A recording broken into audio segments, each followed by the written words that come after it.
Erimedrek ዝመሓላለፍ ናይ ቃለ ማሕተት መደብ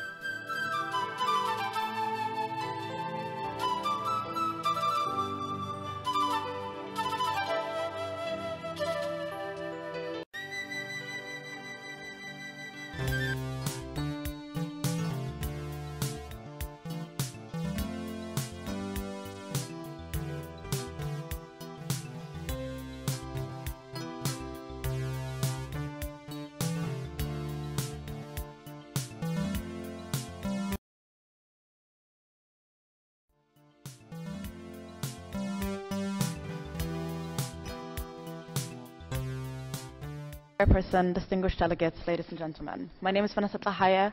I am the niece of Tsehaye, a journalist and photographer who has been imprisoned without a trial in Eritrea since 2001. When following the world's reactions to the peace deal this summer, I started to think about what it takes for hope to die. My uncle was imprisoned because he lost hope. He was one of the brave members who fought for the country's independence, and after the war was won in 1991, rightfully expected democracy.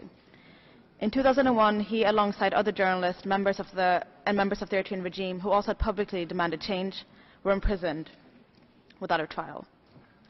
In the beginning, he had hope. It was a new state, a new government. It was his comrades from the struggle.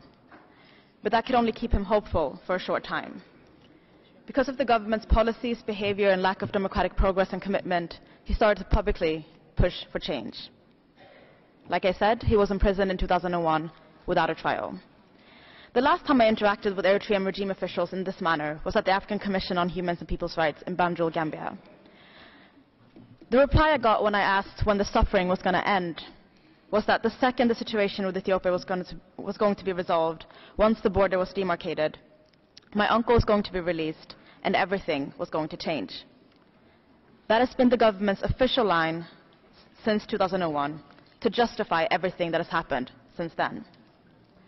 I'm not downplaying what governments have to deal with when facing threats to national security.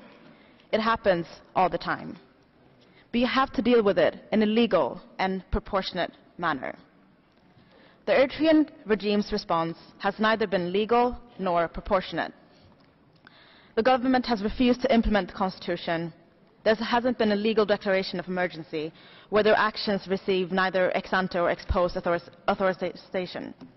On top of that, the actions they were arguing was a reaction to the no peace, no war situation was grossly disproportionate. The standoff of the border cannot justify the fact that all capable Eritreans are listed into the national service indefinitely. It cannot justify the fact that the country's constitution still has not been implemented and that the parliament still has not convened since 2002. It does not justify the fact that the only university in the country has been shut down, that the free press still has not been opened, and that tens of thousands of people have been imprisoned without a trial, simply for expressing their opinions, practicing their religion, or attempting to leave their country.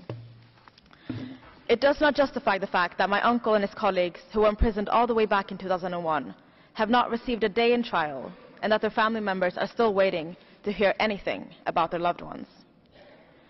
It is hard to understand how anyone could take their justification about the no war, no peace situation for their human rights atrocities seriously. And yet, peace made many hopeful. Governments, governmental institutions, and individuals, mostly diaspora-based Eritreans, congratulated the Eritrean regime and said that this would be the beginning of something new. This Saturday marked exactly 8 months since the peace deal. And the only changes that we have seen are business-related or diplomatic. The constitution has still not been implemented, national service is still indefinite, prisoners remain imprisoned, dissidence is still strictly forbidden. Interestingly enough, 8 months after the peace deal, the border has still not been demarcated, despite being the main justification that the government had used. On top of that, there has been no transparency around the details of the peace agreement. Isaias Afwerki has not addressed the people about the actual content, and he did not address the people directly until a TV interview in October, 3 months later. There has been no promises of democratic change, and still I read and hear about hope for this regime. So I am wondering, what does it take for hope to die?